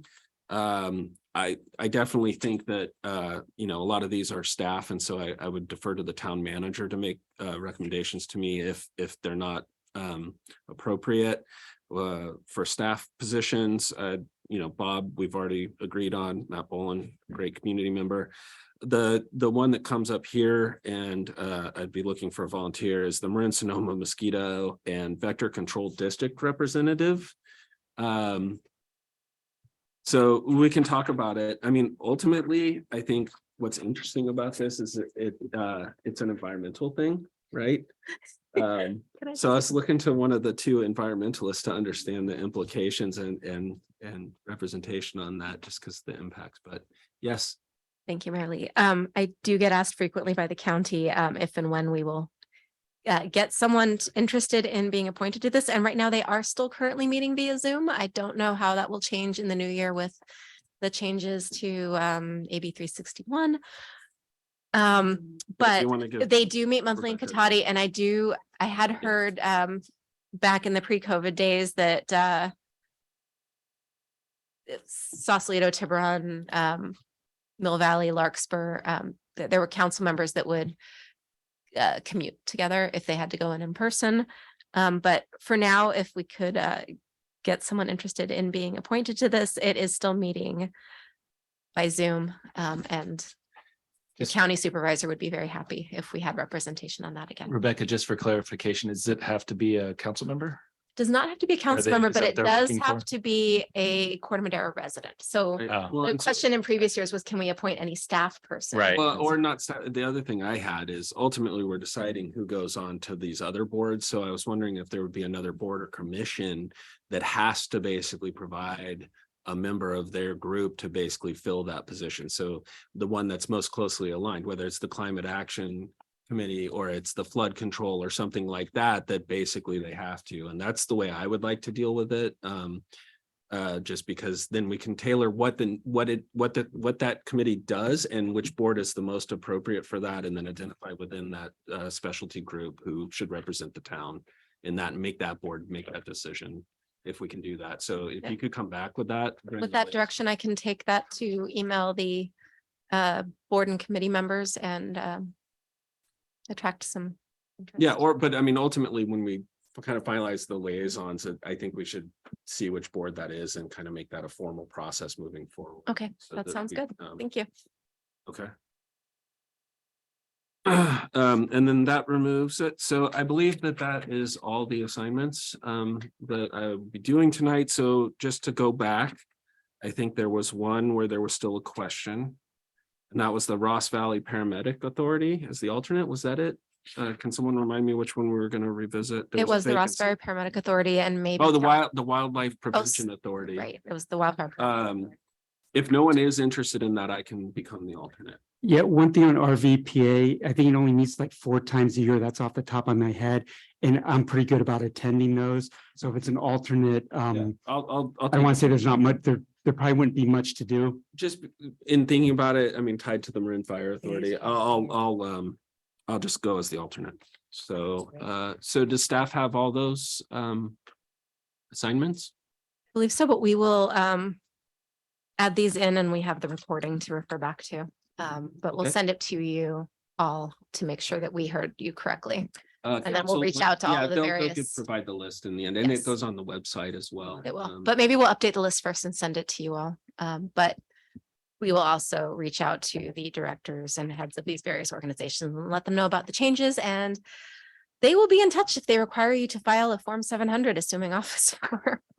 And I'm sorry, sure. And then the liaisons we're going to do later. Liaisons will do it, when we set our goals for the Okay. town. So I think are you going to bring the actual definition, and then are we going to assign during that time? No. My thinking with this is each one of the boards are strategically placed to succeed under us to help us create, do better for the town, and that should be tied to our strategic plan for the year. So then within that, once we understand what we want to achieve as a group and all the different relations, then you pick liaisons to help and facilitate that based on their interest and specialty, with the goal in mind of it helping also achieve the strategic plan for that year. Right. So Yes, Okay. typically there And aren't then- action items at the strategic planning, like no things are voted on. So my recommendation was that this is discussed and maybe appointments are discussed, Yeah. but then I would bring something, ratify it during a regular even if it's on meeting. consent calendar, it would, you would approve a resolution or adopt a resolution approving the job description of a council I think that liaison. would be completely in accord with the thinking and we'll achieve our goals. So let's definitely do that. Yeah, and then, I'm sorry, just want to think, Rebecca, if you need any input on the liaison stuff, let me know, because I think I was actually appointed last year or whatever for the sales tax citizen committee liaison for that. And then on Park and Rec, I've been doing it, I want to say somewhat unofficially. I think Todd asked me to do it when Ashley came on board. So I can give you insight into like, kind of like the roles I've been taking. Yeah, and I think we want to actually clarify exactly what is appropriate in terms of actually the relationships between council members and the advisory boards. I may be able to just give.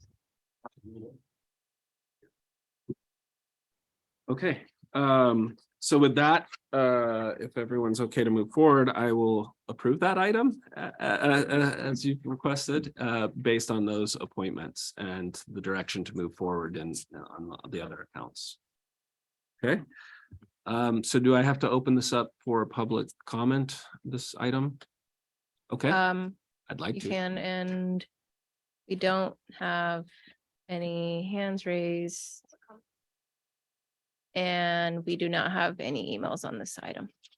Okay, seeing none in the room, and no other further discussion at the dais, we'll close 6C, which closes the business items. So moving on to number 7, the council reports, starting with the town manager report.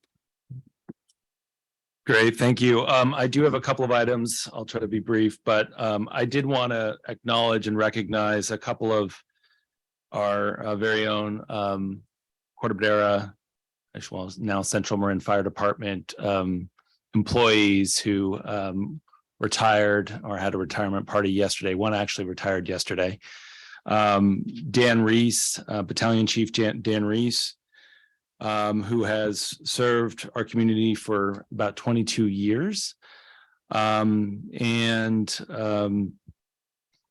He began his employment in 2001, served as fire engineer, paramedic, fire captain, paramedic, acting battalion chief, and then since 2018, battalion chief. And in addition, Eric Van Rensselaer, who is actually, I learned yesterday in talking to him, I obviously haven't worked very closely with these individuals, but Eric actually grew up in Corte Madera and has started his volunteer work in 1985 with the Corte Madera Fire Department. Both of these individuals actually were Corte Madera Fire Department employees, and then obviously with the transition to Central Marin, continued on. I think he still has family living in Corte Madera as well. Began really his employment with the town in 1994 and served as a fire engineer paramedic, and was one of the first 9 paramedics hired in Corte Madera. So they had a party yesterday for both individuals, and it was really well attended and a nice event. And so I extended, with Rebecca's help, a commendation on behalf of the town council and town management, and both current and prior iterations, for their service and really their to the town and to our community for such a long extended period of time. But I wanted to publicly recognize their service at this meeting as well. And another note, which came to our attention, I think within the last week or so,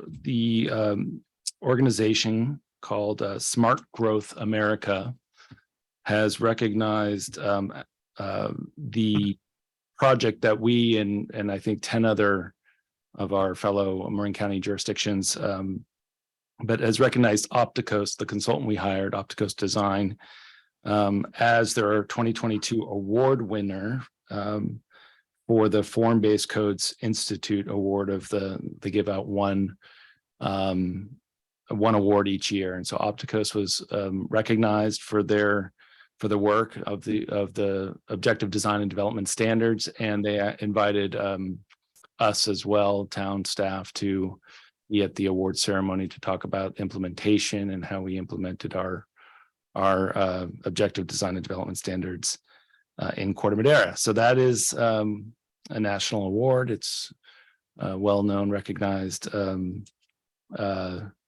organization. And so I wanted just to bring that to your attention.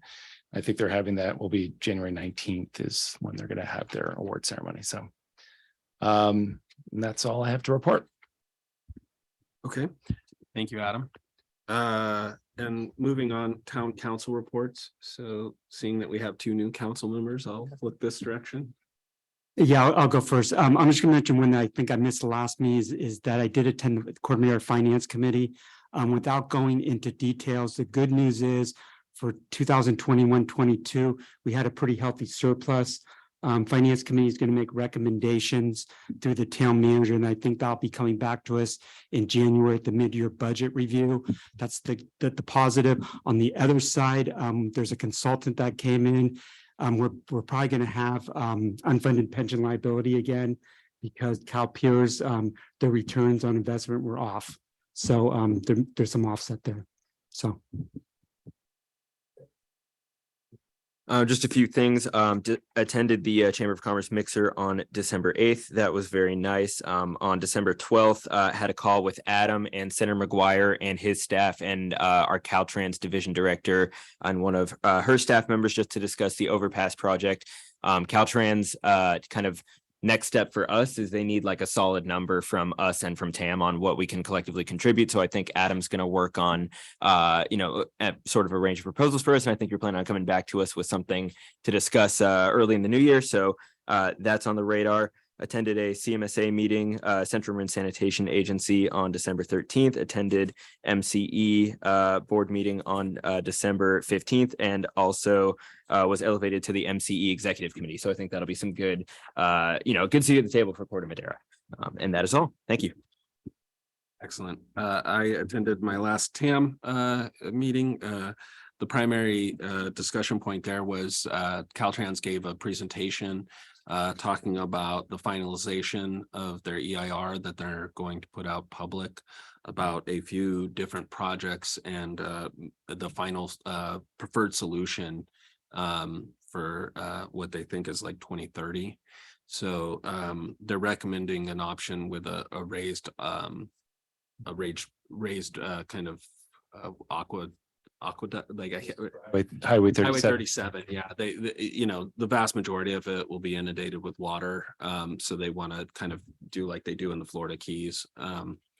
But in the prime discussion that got a little opinionated, which doesn't always happen at TAM, was there was questions about the infill temporary projects that happen on the Marin side and a few other locations, and whether it was appropriate to spend the quantities of money to change it to 4 lanes now and have it go, and or just commit to the final solution and move those funds towards that end and see if they could get more dollars from the federal stimulus programs.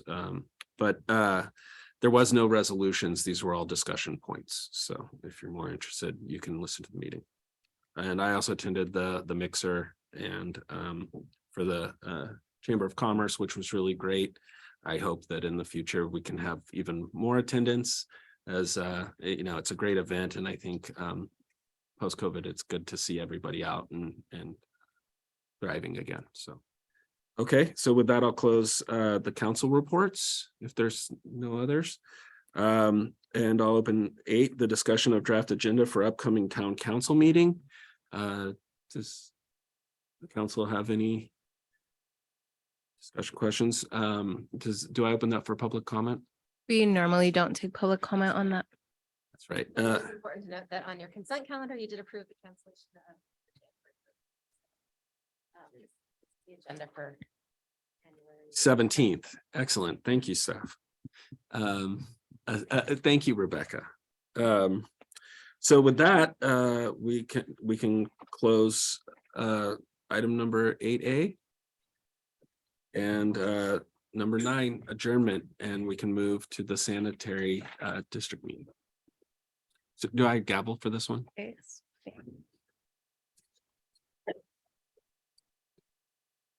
I think we might do some staff changes really quick and seating. Excellent. Does anyone need to use, can we, Want to take a 2-minute yeah, you want to take the bio break? Okay, we'll just be taking a break before we start our sanitary district meeting. Progress.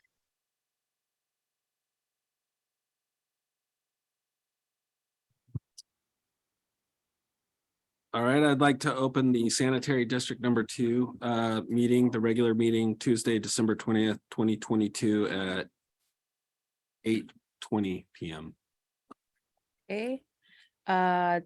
Board member Casissa, Here. board member Ravazio, Here. board member Thomas, Here. vice president Beckman. Here. President Lee. Here. Okay, we previously saluted to the flag, so we'll move on to item number 2. This is open time for public comment. This is at the beginning of each regular SD2 board meeting. Any member of the public may address the SDT board concerning any item not on the board agenda. Speech will be limited to 3 minutes. Is there any open comment? We do not have any emailed public comment, and I'm not seeing any hands raised at this time. With no one in the room, I'll close public comment. And we'll move to item 3, which is presentations, which there are none. So moving to item number 4, which is the consent calendar. The purpose of the consent calendar is to group items together which are routine or have been discussed previously and do not require further discussion.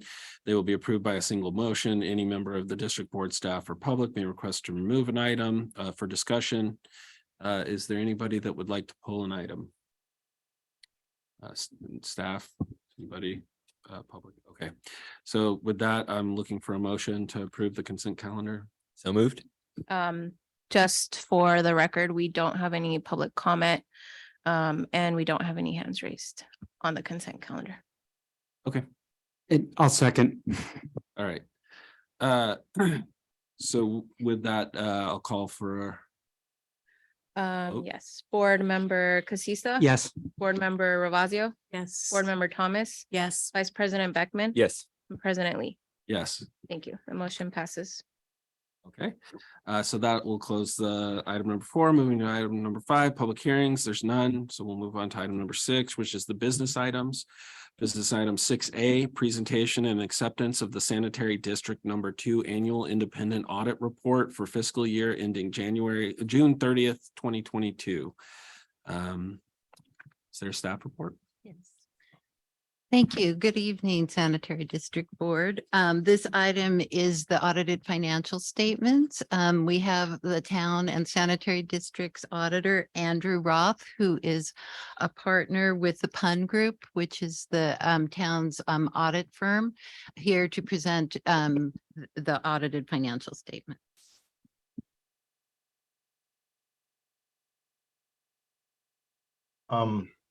So I'm gonna share am I able to share my screen for a short presentation? You should have that ability. Okay.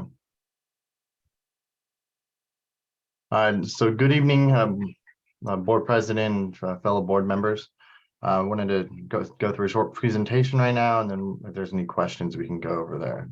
So you guys see the presentation, correct? Yes. Okay, great.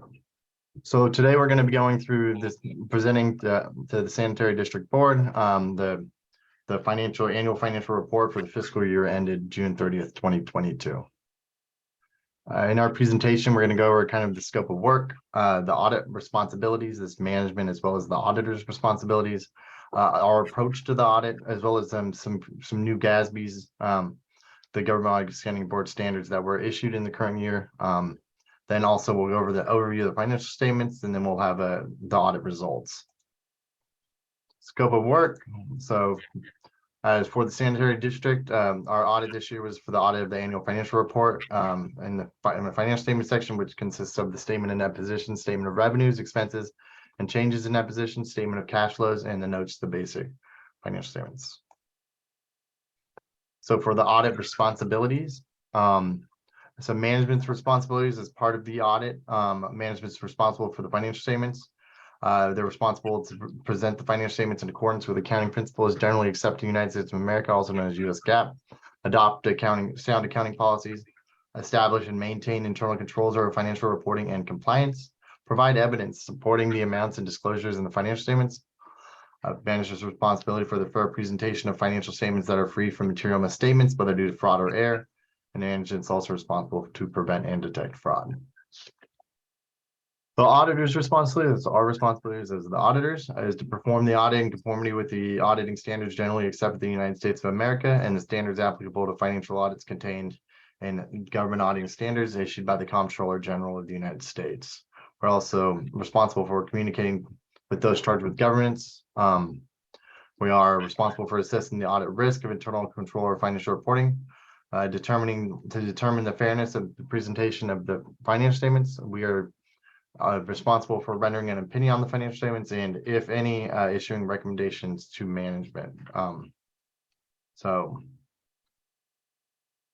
for our approach to the audit, the Poon Group's audit approach for the sanitary district had 4 phases. So that's a detailed planning phase. So this is our first year audit. So we kind of got with the city, kind of getting we got well with the town and the sanitary district and got an understanding of the internal controls, documented through walkthroughs and certain tests of controls. And then that is where we performed the risk-based review of the internal controls after we got an understanding of the controls on financial reporting, the revenue process, the expense process, that's purchasing accounts payable and cash disbursements, the payroll related liabilities, and then just some general IT controls. The phase 3, the validation of the account balances, we will confirm balances with banks. We'll test and perform certain substantive procedures on the balances to validate those account balances. And then we will prepare the financial statements and issue the audit opinions, which is what's included within the report. So accounting changes. So the different accounting changes this year for the sanitary district was the GASB 87 leases. The 89 is the accounting for interest costs incurred before construction date. The 92 is the honor 2020. 93 was the replacement of the interbank offered rates, and 97 was a component unit criteria in accounting and financial reports for the Internal Revenue Code section 457 deferred compensation plans. None of these GASB pronouncements had any material effect on the sanitary district's financial statements. But you will note it when we do go over the town and that presentation that some of these did have an effect on the town, but they did not have an effect on the sanitary district during the current year. So the overview of the financial statements. So this is a summary, kind of a year-to-year comparison of the current assets. You'll note that the current assets decreased from 2021 to 2022 by $2 million. Then your non-current assets increased from year to year by about $4.1 million. So your total assets increased about $2.1 million from year to year. The total liabilities stayed pretty steady, only a decrease of about $94,000. So your net investment in capital assets, you'll note that increased around $4 million. That correlates with your non-current asset increase of your capital assets. The emergency reserve did not change, and the unrestricted net position decreased of 1.9 million. Then we will go to the statement of revenues, expenses, and changes in net position and change in net position. You'll note that the operating revenue decreased about 328,000 from year to year. And then you'll also note the operating expenses. One thing that you will note is there was a reclassification in the current year if you were of a CMSA like debt service, which was previously recorded as non-operating expense, but based on our understanding that is required for the treatment to operate, so we moved it. So you will note that there would be a change in the operating expenses as well as the non-operating expenses from year to year due to that. But overall, the change in net position was pretty steady with an increase in the change in net position of $91,000. So the change in net position total for the sanitary district at the end of the year was $2.2 million increase in net position. So audit results.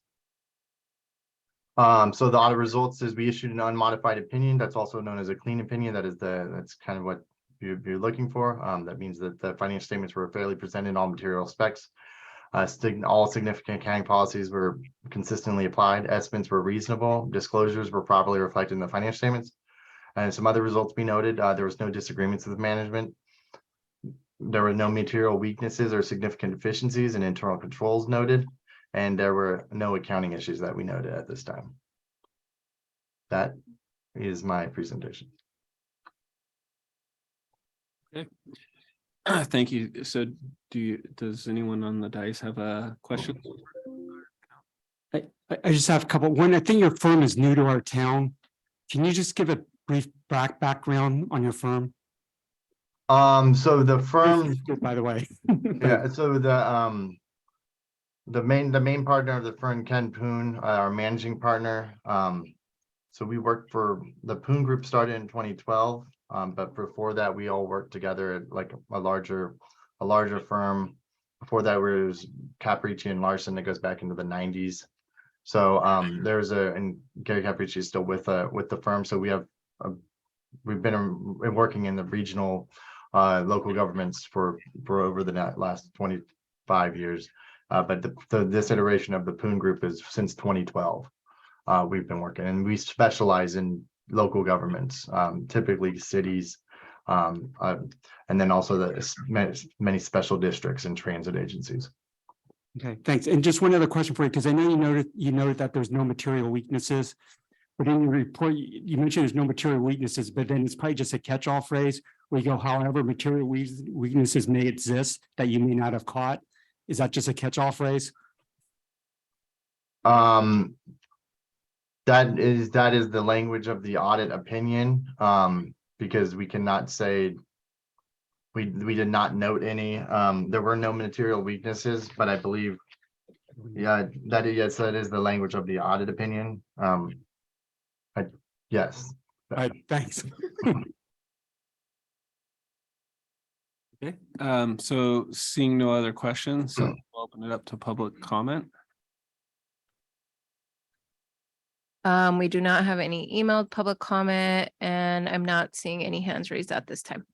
Okay, so I'll bring it back to the dais. Is there any other discussion matters? And if not, look for accepting the item as requested. Motion to accept the SD2 annual audit report for fiscal year ending 2022. I'll second that. And I just want to say congratulations, Daria. Sounds like you're doing a great job. Thank you. Thank you, Daria. Okay, we have a motion and a second. Board Member Casissa, Yes. Board Member Ravazio, Yes. Board Member Thomas. Yes. Vice President Beckman. Yes. President Lee. Yes. Thank you. The motion passes. Okay, so moving on to business item 6B. This is the consideration and possible approval of an additional 10% contingency fund in the amount of $164,000 for the 2022 sewer rehabilitation project number 22-203. RJ. Right. Good evening, President Lee and members of the board. So I'm RJ Suko, District Manager, and we have a project that is underway, mostly done, but originally scoped to do sewer rehabilitation on Meadow Sweet Drive, Tamalpais Drive, Casa Buena Drive, Alta Terrace, and Manzanita. And this was awarded back in May or just after May, based on direction from the district board to proceed with the project up to a base bid of $1.7 million. And it came in just under that. With many undergrounding projects, we had unforeseen issues, and some of those ate up some of the contingency of that original 10% allocation. In addition, we have been going through our sanitary district master plan. We're possibly, I would say, 2/3 of the way through that, but we got our pipe condition assessment back in September, which really told us a lot of information about our gravity system, which pipes are in the worst condition and where we should really be concerned. And so we had that, looked at it in real time, and saw some opportunities based on what we felt was a quality workmanship contractor, competitive pricing, and saw an opportunity to take on a little extra and address some urgent needs in areas that do have a history of overflows. So we scoured the list and we saw that Grove Avenue in particular was one of those that had a recent overflow. For our size district, a notable one, and just thought we could implement the project with minimal delays and minimal cost inefficiencies. So, and that was a category 5. So the standard rating goes from 1 to 5, 5 being the worst. 5 is like, this pipe is compromised and could, you should put it on an urgent list to repair it. So we decided to move that forward and things went smooth. But the overall cost did exceed the allocation that we had for contingency. And that plus some of these other unforeseens kind of tipped us over the scale. And so we're here to ask for an additional 10%.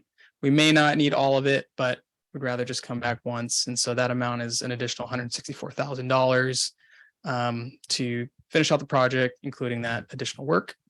And I'm here to answer any questions you may have. Open up for questions? No? Yeah, go ahead, Eli. Thank you. Thanks, RJ. So first, you just said that we may not need all of it. So is it correct that if the entire additional 10% contingency is not expended, the taxpayers will keep whatever's not spent? That's correct. Well, Awesome. It'll go back to the district capital fund. Okay, great. And then the other question, just since you mentioned that the pipe condition assessment came in, how bad is it? So when you're talking about whether it's roads or sewers, it's always, you're never going to get to that 100% level. Right. So we definitely have deficiencies. We'll be coming forward with a report as part of a rate study here in early 2023. I don't have the numbers off the top of my head. Overall, it's not too bad. Okay. Specifically the pipe condition assessment.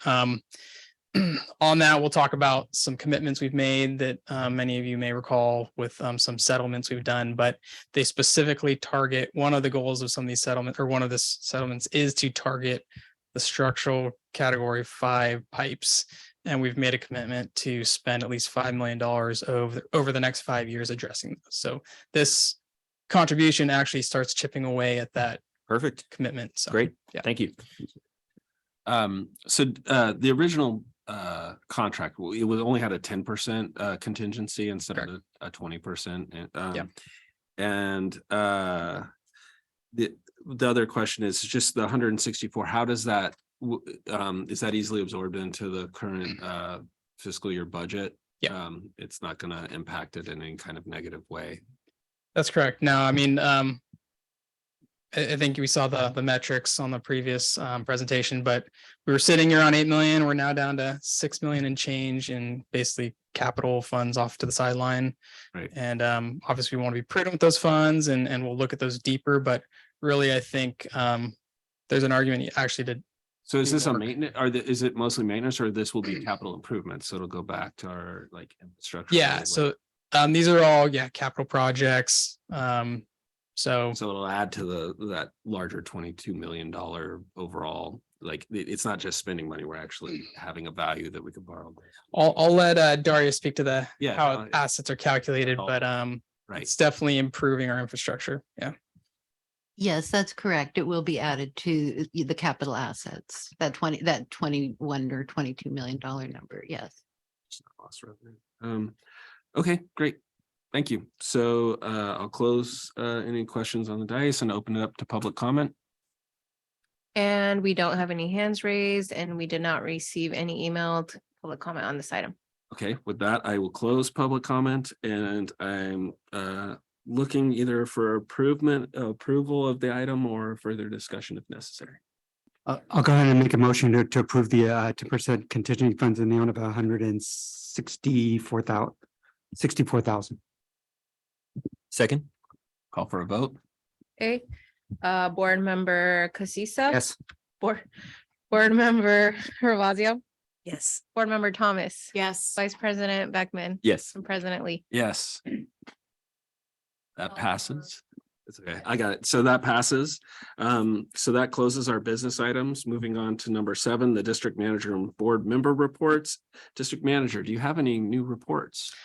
Just to reiterate, we're excited to talk about some of the results of the master plan coming up in early 2023. So that's coming, and I think it'll be a good dialogue for everyone. Excellent. We look forward to it. Board members, any reports? Okay, so with that, I'll close item number 7 and we can move to number 8, which is discussion of any potential agenda items for upcoming sanitary district number 2 board meetings. Is there any? Seeing none, I'll close number 8. Number 9, adjournment.